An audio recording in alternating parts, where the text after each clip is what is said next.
मेरे भरा लैने घरों चक्के जी। हाँ जी हाँ जी। 8 दिन हो गए ने सानू तो न्याणे दिंदे थाने सारे आउंदे रहे जी ते उल्टा असीं अज आए हां सानू तो डाका वजियां मेरे 7 वज गई है।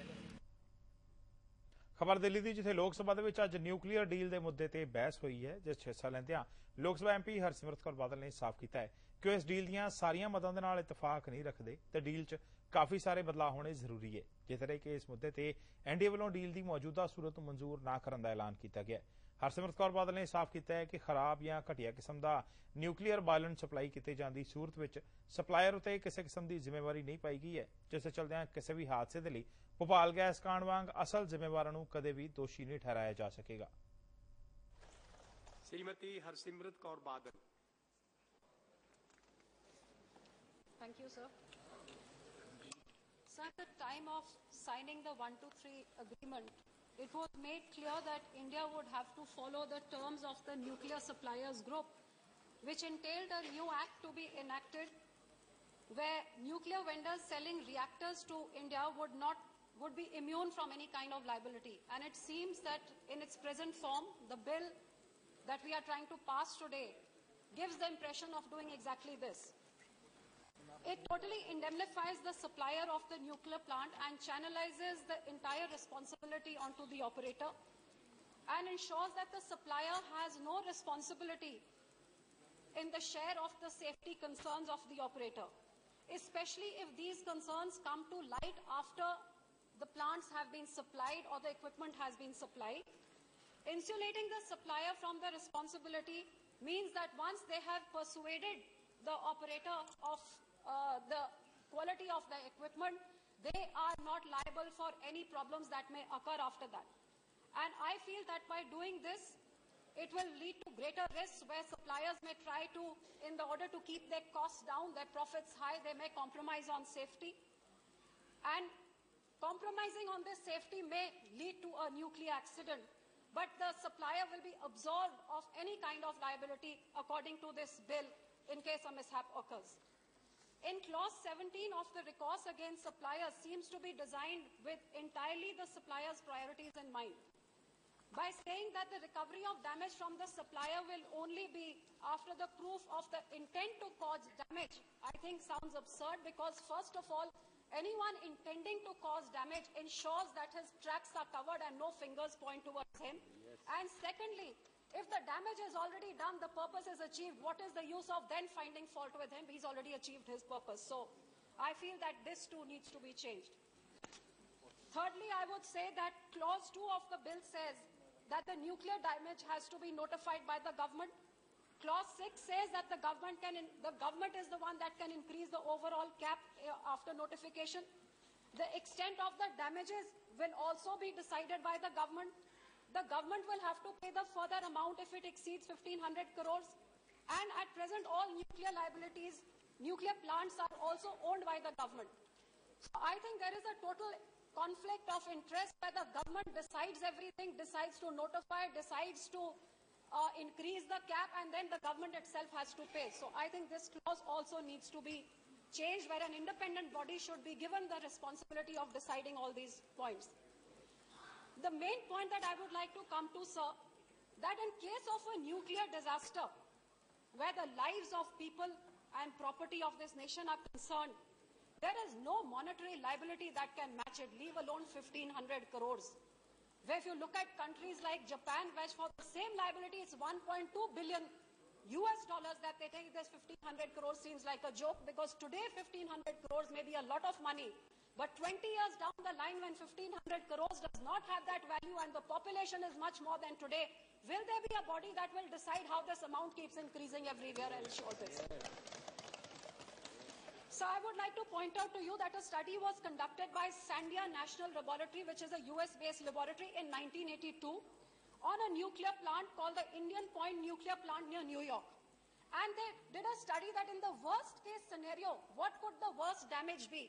And in the study in 1982, they found that just the property damage of the worst case scenario would amount to almost $274 billion to almost $314 billion, which is more than the entire budget of this government today.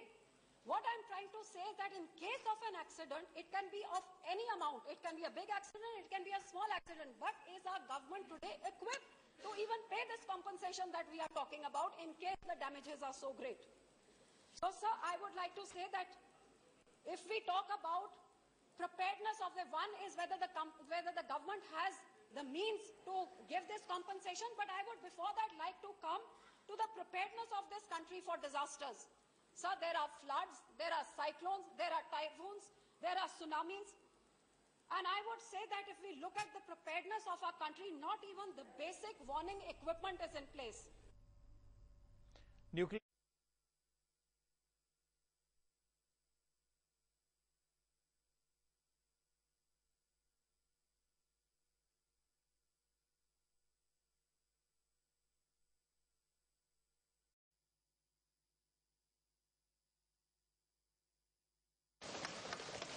Thank you. Shrimati Harsimrat Kaur Badal. Thank you, sir. Sir, at the time of signing the 123 agreement, it was made clear that India would have to follow the terms of the nuclear suppliers group, which entailed a new act to be enacted where nuclear vendors selling reactors to India would be immune from any kind of liability. And it seems that in its present form, the bill that we are trying to pass today gives the impression of doing exactly this. It totally indemnifies the supplier of the nuclear plant and channelizes the entire responsibility onto the operator and ensures that the supplier has no responsibility in the share of the safety concerns of the operator, especially if these concerns come to light after the plants have been supplied or the equipment has been supplied. Insulating the supplier from the responsibility means that once they have persuaded the operator of the quality of the equipment, they are not liable for any problems that may occur after that. And I feel that by doing this, it will lead to greater risks where suppliers may try to, in the order to keep their costs down, their profits high, they may compromise on safety.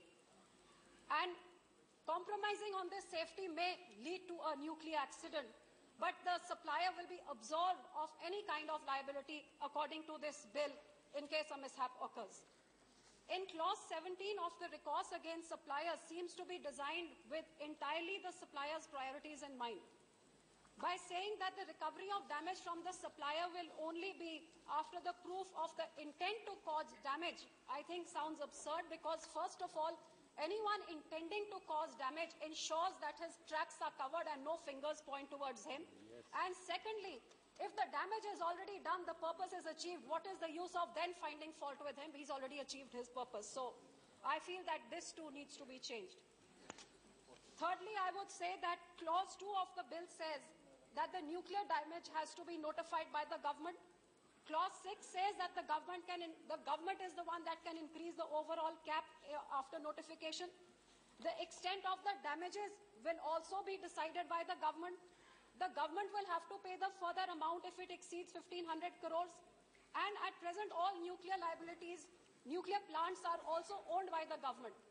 So I think there is a total conflict of interest where the government decides everything, decides to notify, decides to increase the cap, and then the government itself has to pay. So I think this clause also needs to be changed where an independent body should be given the responsibility of deciding all these points. The main point that I would like to come to, sir, that in case of a nuclear disaster where the lives of people and property of this nation are concerned, there is no monetary liability that can match it, leave alone 1,500 crores. Where if you look at countries like Japan, which for the same liability is 1.2 billion US dollars that they take, this 1,500 crores seems like a joke because today 1,500 crores may be a lot of money. But 20 years down the line when 1,500 crores does not have that value and the population is much more than today, will there be a body that will decide how this amount keeps increasing everywhere and ensure this? So I would like to point out to you that a study was conducted by Sandia National Laboratory, which is a US-based laboratory in 1982, on a nuclear plant called the Indian Point Nuclear Plant near New York. And they did a study that in the worst case scenario, what could the worst damage be? And in the study in 1982, they found that just the property damage of the worst case scenario would amount to almost 274 billion to almost $314 billion, which is more than the entire budget of this government today. What I'm trying to say is that in case of an accident, it can be of any amount. It can be a big accident, it can be a small accident. But is our government today equipped to even pay this compensation that we are talking about in case the damages are so great? So, sir, I would like to say that if we talk about preparedness of the one is whether the government has the means to give this compensation, but I would before that like to come to the preparedness of this country for disasters. Sir, there are floods, there are cyclones, there are typhoons, there are tsunamis. And I would say that if we look at the preparedness of our country, not even the basic warning equipment is in place. We forget about mitigation, relief, habilitation, and all the things which come after that. We don't even have the basic equipment to foresee these things, be it a Bhuj earthquake, be it a Leh cloudburst, be it a tsunami, be it a flood, be it a drought, sir, anything. Even to the extent, sir, I would say that today most of the municipalities in our country don't even have a fire brigade, where in case of a man-made fire, if they want to call up, they don't even get an answer on the phone for the fire brigade, leave alone the natural disasters. So if today we do not even have our preparedness for these natural disasters, so today in Delhi, every child knew that in the coming monsoon season, there was going to be dengue and there was going to be malaria. I would like to know what was the preparedness of this government. Today, so many people are dying of dengue. In spite of having hospitals, manpower, logistics, the government cannot function because it doesn't have the necessary works in place to avoid this. So this is the preparedness of our country, of our government regarding natural disasters. So the point, sir, I would like to come to is that when we cannot, when we are not prepared for natural disasters, man-made disasters, where are we prepared for a nuclear disasters, which is of a huge scale, which we cannot even begin to comprehend about it. Sir, today we are talking about nuclear power and nuclear fuel. There are various other things. If we look at the Government of India's statistics, the power generating capacity, total installed capacity of our country is 1,62,366 megawatt. The Government of India itself says that the untapped capacity of our country in just Please wind up, madam. So I will cut it short and come to the point that today there are many other renewable energy sources which do not carry these kind of hazards. There is untapped potential in our country for these things. Right. And so what I would like to say in the end is, first of all, what about the environment concerns? Today, sir, nuclear waste is so dangerous that it gives the biggest problem not just in our country, entire world and entire environment. Where are the environmentalists now? Today, the radioactive waste, sir, they can call danger which lasts up to several million years. There is no proper way of even getting rid of this nuclear waste. Please wind up. Countries are pouring number of gallons of atomic There are many nuclear speakers waste yet into to our speak, madam. rivers, sir. 6:30, we have to wind up, please. Sir, there are discharges from hundreds of plants Please, world over by radium and thorium which have lives of 1,600 to 75,000 years. Do we even think of this? And sir, my last point which I want to say is, what about the security of these nuclear things? Today, just 80 tons of plutonium can make 10,000 nuclear bombs. How are we going to ensure the security of all this? And who is going to pay for ensuring the security of all this, as some of it does not get profiltrated and used and come into wrong hands? So I would just like to say, in the end, Sir, that Raghuwan while I Prasad Singh. oppose this bill in its present form, I would Please wind up, like see to it. say that Please it is wind up, time- please wind up. Please. Sir, I would just like to say nothing will go on record that except that instead speech. of Please being wind up, in a please mad wind up. rush to meet the deadline to please certain superpowers, we should remember it is the slow and steady that wins the race. Absolute, stringent and high liability clauses must be put in place to ensure total responsibility Raghuwan Prasad, from next. A to Z. Please wind Each up. link of the chain Please, must know Prasad. what is his liability and You what start, is his otherwise I can call responsibility, next person. so If that you are not millions speaking, of please, people you who speak. have no say in this bill but are going to be the first sufferers in Nothing case will of go a record. Only Prasad Singh's speech will go on record.